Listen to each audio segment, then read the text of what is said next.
Mr. Nixon, would you like to comment on that statement? I have no comment. The next question, Mr. Novin. Mr. Vice President, your campaign stresses the value of your 8-year experience, and the question arises as to whether that experience was as an observer or as a participant or as an initiator of policy making. Would you tell us, please, specifically what major proposals you have made in the last... Difficult to cover them in 2.5 minutes. I would suggest that these proposals could be mentioned. First, after each of my foreign trips, I have made recommendations that have been adopted. For example, after my first trip abroad, I strongly recommended that we increase our exchange programs, particularly as they related to exchange of persons, of leaders in the labor field and in the information field. After my trip to South America, I made recommendations that a separate inter-American lending agency be set up, which the South American nations would like much better than to participate in the lending agencies which treated all the countries of the world the same. I have made other recommendations after each of the other trips. For example, after my trip abroad to Hungary, I made some recommendations with regard to the Hungarian refugee situation, which were adopted not only by the President, but some of them were enacted into law by the Congress. Within the administration, as a chairman of the President's Committee on Price Stability and Economic Growth, I have had the opportunity to make recommendations which have been adopted within the administration and which I think have been reasonably effective. I know Senator Kennedy suggested in a speech at Cleveland yesterday, the United States. Well, I would say in the latter that and that's what I found somewhat unsatisfactory about the figures, Mr. Nixon, that you used in your previous speech. When you talk about the Truman administration, Mr. Truman came to office in 1944 and at the end of the war, and for 7.5 years. And comparing him to the last 8 years, I prefer to take the overall percentage record of the last 20 years of the Democrats and the 8 years of the Republicans to show an overall period of growth. In regard to price stability, I'm not aware that that committee did produce recommendations that ever were certainly before the Congress from the point of view of legislation in regard to controlling prices. In regard to the exchange of students, of labor unions, I am chairman of the subcommittee on Africa, and I think that one of the most unfortunate phases of our policy towards that country was the very minute number of exchanges that we had. I think it's true of Latin America also. We did come forward with a program of students for the Congo of over 300, which was more than the federal government had for all of Africa the previous year. So that I don't think that we have moved, at least in those two areas, with sufficient vigor. The next question to Senator Kennedy from Mr. Warren. Senator Kennedy, during your brief speech a few minutes ago, you mentioned farm surpluses. I'd like to ask this. It's a fact, I think, that presidential candidates traditionally make promises to farmers. Lots of people, I think, don't understand why the government pays farmers for not producing certain crops, or paying farmers if they overproduce, for that matter. Let me ask, sir, why can't the farmer operate like the businessman who operates a factory? If an auto company overproduces a certain model car, Uncle Sam doesn't step in and buy up the surplus. Why this constant courting of the farmer? Well, because I think that if the federal government moved out of the program and withdrew its support, then I think you would have complete economic chaos. The farmer plants in the spring and harvests in the fall. There are hundreds of thousands of them. They're not able to control their market very well.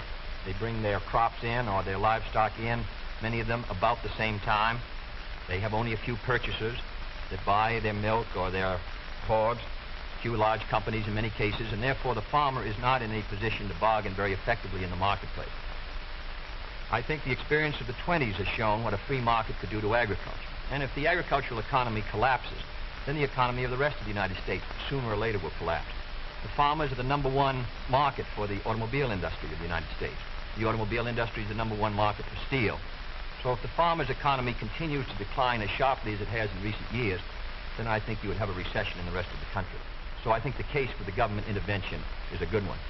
Secondly, my objection to present farm policy is that there are no effective controls to bring supply and demand into better balance. The dropping of the support price in order to limit production does not work. And we now have the highest surpluses, $9 billion worth. We've had a higher tax load from the Treasury for the farmer in the last few years with the lowest farm income in many years. I think that this farm policy has failed. And my judgment, the only policy that will work will be for effective supply and demand to be in balance, and that can only be done through governmental action. I therefore suggest that in those basic commodities which are supported, that the federal government, after endorsement by the farmers in that commodity, attempt to bring supply and demand into balance, attempt effective production controls so that we won't have that 5 or 6% surplus which breaks the price 15 or 20%. I think Mr. Benson's program has failed. And I must say, after reading the Vice President's speech before the farmers as he read mine, I don't believe that it's very much different from Mr. Benson. I don't think it provides effective governmental controls. I think the support prices are tied to the average market price of the last 3 years, which was Mr. Benson's theory. I therefore do not believe that this is a sharp enough breach with the past to give us any hope of success for the future. Mr. Nixon, comment? I, of course, disagree with Senator Kennedy insofar as his suggestion as to what should be done on the farm program.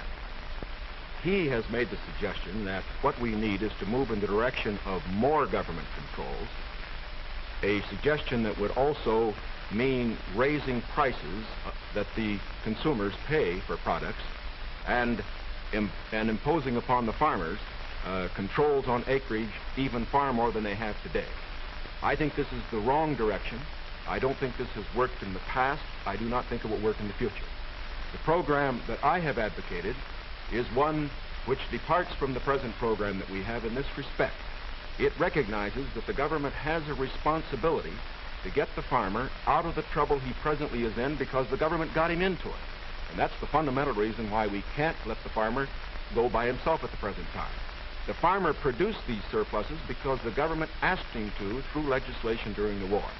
Now that we have these surpluses, it's our responsibility to indemnify the farmer during that period that we get rid of the surpluses. Until we get the surpluses off the farmer's back, however, we should have a program, such as I announced, which will see that farm income holds up. But I would propose holding that income up, not through a type of program that Senator Kennedy has suggested that would raise prices, but one that would indemnify the farmer, pay the farmer in kind from the products which are in surplus. The next question to Vice President Nixon from Mr. Van Oker. Mr. Vice President, since the question of executive leadership is a very important campaign issue, I'd like to follow Mr. Noven's question. Now, Republican campaign slogans, you see them on signs around the country, as you did last week, say, it's experience that counts. That's over a picture of yourself, sir, implying that you've had more governmental executive decision-making experience than your opponent. Now, in his news conference on August 24th, President Eisenhower was asked to give one example of a major idea of yours that he adopted. His reply was, and I'm quoting, "If you give me a week, I might think of one. I don't remember." Now, that was a month ago, sir, and the President hasn't brought it up since. And I'm wondering, sir, if you can clarify which version is correct, the one put out by Republican campaign leaders or the one put out by President Eisenhower? Well, I would suggest, Mr. Van Oker, that if you know the President, that was probably a facetious remark. I would also suggest that insofar as his statement is concerned, that I think it would be improper for the President of the United States to disclose the instances in which members of his official family had made recommendations, as I have made them through the years, to him which he has accepted or rejected.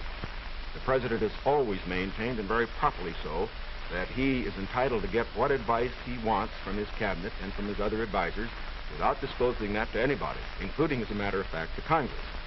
Now, I can only say this. Through the years, I have sat in the National Security Council. I have been in the cabinet. I have met with the legislative leaders. I have met with the President when he made the great decisions with regard to Lebanon, Kimoy Matsu, other matters. The President has asked for my advice. I have given it. Sometimes my advice has been taken. Sometimes it is not.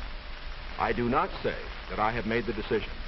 And I would say that no president should ever allow anybody else to make the major decisions. The President only makes the decision. All that his advisors do is to give counsel when he asks for it. As far as what experience counts and whether that is experience that counts, that isn't for me to say.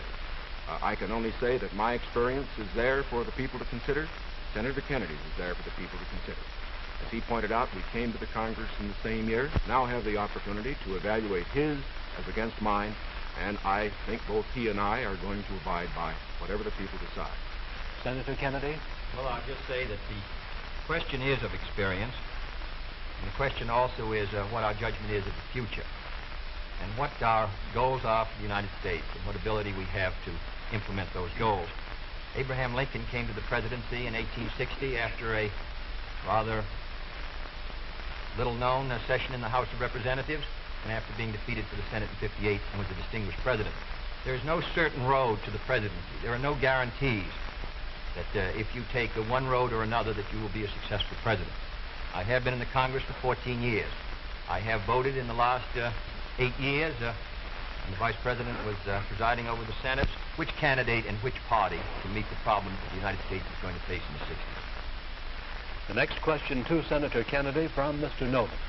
Senator Kennedy, in connection with these problems of the future that you speak of and the program that you enunciated earlier in your direct talk, you call for expanding some of the welfare programs for schools, for teacher salaries, medical care, and so forth, but you also called for reducing the federal debt. And I'm wondering how you, if you're president in January, would go about paying the bill for all this. Does this mean that I did not advocate reducing the federal debt because I don't believe that you're going to be able to reduce the federal debt very much in 1961, 2, or 3. I think you have heavy obligations which affect our security, which we're going to have to meet.